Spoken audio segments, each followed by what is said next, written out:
Alrighty, welcome back everyone. We just broke down those two big-time Big 12 matchups this upcoming weekend, and there's a ton of them across that conference that we will get to throughout the weekend. But let's get into the top 10 teams in the country. Just get an idea of where they are, how big of the matchups that they're playing are, and just what we need to see from them, both from a mentality perspective in a lot of ways, and just on the field. What do you want to see? And we'll start with the number one team in the country. The Texas Longhorns take on the biggest test they've had all year by a pretty comfortable margin, at least offensively, by a very comfortable margin. It's going to be incredible to see what this team is in the SEC. It's the measuring stick game. They want to beat Georgia. You got to beat Georgia to do it. So it's going to be incredible to watch this one. If they win, they are the team to beat in the conference, maybe even the team to beat in the country. If you lose, and you lose convincingly, although I don't necessarily see that in the cards, let's say they lose convincingly, a lot of questions around that program going forward. So a big one in this one. The biggest thing I need to see here is I want to see pre-injury Quinn Ewers. You want to see a Quinn Ewers that is not missing guys over the middle that are open, or not overthrowing guys, not getting off his spot just a little bit too early. And frankly, I think we will. I think he'll be more than fine in this game. I think it was more a little bit of rust, a little bit getting back up to game speed in that Oklahoma game. And frankly, when you're excuse me, when you're facing a Brent Venables defense, it's going to be really hard to play your best game of football. He does such a good job disguising coverages, and it got to Quinn a couple of times in that game. We'll see if Georgia's able to do the same thing, but biggest thing, get Quinn back where you expect Quinn to be, which is one of the best quarterbacks in the country. And then the other one is just keeping your composure. You have not been here. Texas has played really, really good football over the last couple of years. Georgia is coming into your place. You are the favorite in this game. You are the hunted in this game. You got to be able to handle it. It is the difference between a team that wins one title and a team that's be able to sustain it is in these big time games, you rise to that moment and you're able to handle whatever's thrown at you. You know, a lot of people are going to pick Texas in this game. A lot of people are going to give them that rat poison that they're the best team in the country. How do you handle it? Do you walk out on that field and just take over, or does the UGA's kind of championship DNA take over late in this game? Going to be a huge one, and definitely a lot that Texas needs to check off in this one to get the win. As for Oregon, they're coming off a huge win, one of the best wins in their program's history, and now they're going on the road to Purdue. Shouldn't be a problem, right? I said Saturday there. It is a Friday night game. Apologies for that. That is actually kind of a big piece of this, but the biggest thing here is you're coming off a huge win. You're coming off a very emotional win that, let's be honest, could get you to take your foot off the gas pedal just a little bit. I want to see them go flying out the gates. I would love to see that defense flying all around the field. I would love to see a couple of deep shots early on, and that's the other thing I'd love to see. Dylan Gabriel did a great job pushing the ball downfield against Ohio State. Some of that was a little bit given to him. Not necessarily saying that he didn't make great plays in that game. It's just to say Denzel Burke was playing very close to the line of scrimmage. There were not a lot of safeties over top.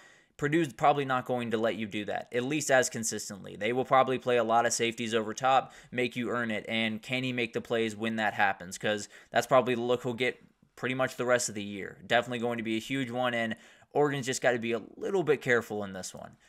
As for Georgia, on the other side of that Texas matchup, this one's huge. I don't think I need to tell anyone that. There are so many different things that Georgia has to be fixed in this game, that they have to prove that they can do in this game, and right now there's a lot of questions and not too many answers around there. But on the offensive side of the ball, you got to get the run game going. You are not beating this Texas team if you are one-dimensional on offense, because the reality is they have a really good back end. I do think they can be attacked a little bit more aggressively than they have been in the past, especially by a player like Carson Beck, but the reality is pretty much anyone playing one-dimensional football is going to have a really tough time beating an elite team in the sport.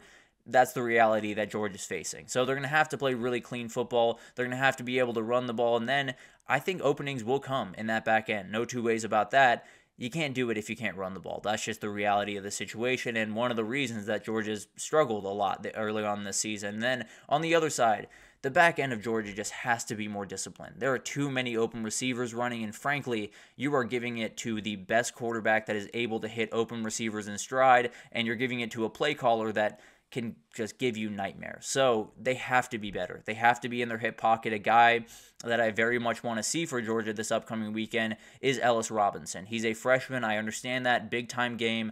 At the end of the day, you don't have many other better choices. You have to be able to lean on these guys. And Ellis Robinson, the ball skills that he has, ridiculous. So maybe he makes that one play that you need. They got to find something on the back end, or Texas is really going to tear him to pieces.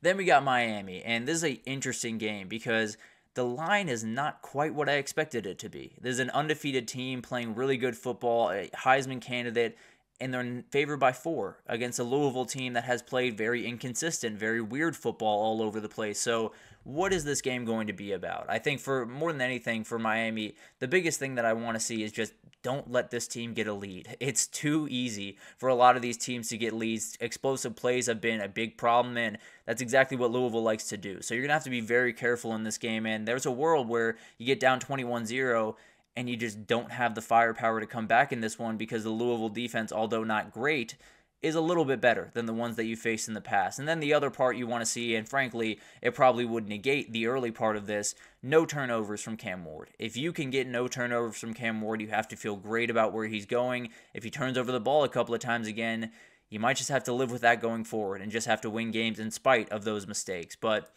moving on to Alabama, this is a very, very interesting game, and one of those where Alabama's got plenty of things to figure out, and this game is not going to be where they figure out all of them. But the reality is, a lot of stuff has happened. You lose to Vandy, you play a close one against South Carolina at home. A lot of the fan base is questioning a ton of things. You win this one, all of that washes away. You are at a clean slate. You are able to move forward. You are definitely a contender in the CFP and the SEC, so no doubt in my mind, the biggest thing for Alabama in this game, play really competent on the back end. It doesn't need to be perfect. It doesn't, and frankly, if Nico's going to miss the balls that he's been missing, it doesn't need to be perfect by any means. What it does need to be is a whole lot better. There are way too many guys running wide open. Mazio Bennett on that touchdown for South Carolina was as open as I've ever seen someone. It is absolutely ridiculous that they are losing so many guys in coverage, and while Tennessee hasn't necessarily been able to hit those deep shots, you give him 5-10 yards of separation, he's going to be able to hit them. I can promise you that. And then the other thing for me is play complementary football. It feels like all year for Alabama, it's been the offense is absolutely going crazy, but the defense isn't playing all that well. Or the defense is going absolutely crazy, or the offense isn't playing all that well. And the only real time I saw complementary football was the first little bit of that Georgia game. You got to get back to that. You got to be able to play at least a little bit cleaner. You got to get this defense a little bit of time to rest because they've been on the field just way too often this year. So a lot of things that need to happen in this game for Alabama. But at the end of the day, just those execution things on the back end and playing just a little bit more complimentary football probably gives you a win here.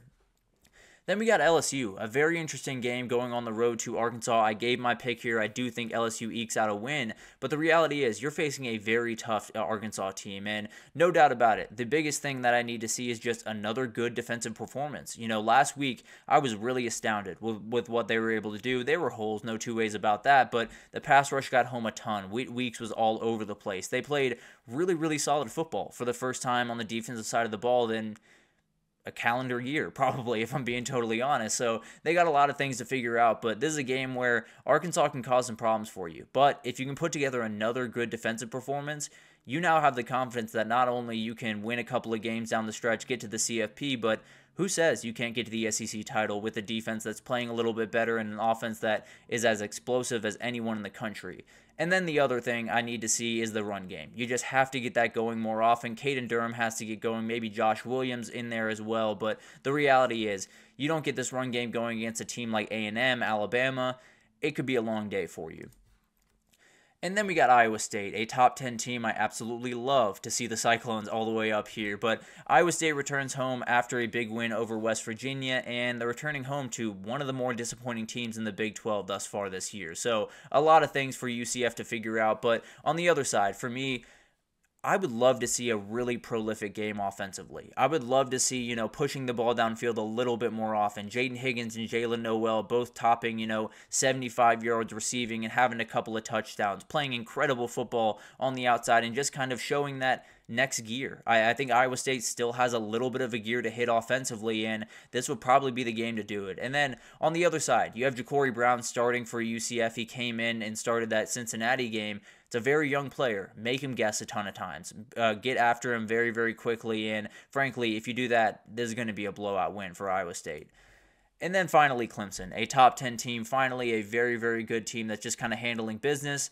they have another game that they should be able to handle business in against Virginia at home here. And the biggest thing for me here is spread the ball around. You've done a great job of this over the last couple of weeks. So whether it's Burningstool, whether it's Williams, Wesco, TJ Moore, all of those guys on the outside, find a way to facilitate the ball to as many of them as possible, get as many reps as possible, because down the road of the season, you're going to have to play Miami. You're going to have to play possibly Georgia or possibly Texas or whoever else. You're going to have to play a really elite team. You're going to want as many weapons as you possibly can going into that, and all the weapons feeling comfortable going into that. So spread the ball out, get Klubnik going, get out there with a win, and continue your ride possibly to an ACC title and the CFP. So a lot of things going into this week for the top 10 and a lot of big-time games for the top 10 teams. But let's take our final break here. And when we come back, we just got some questions for you guys. You know, one of the bigger ones that I have is this week could answer a lot of questions, or it could add more questions to our plate. And we'll break it down right after this, so stick with us.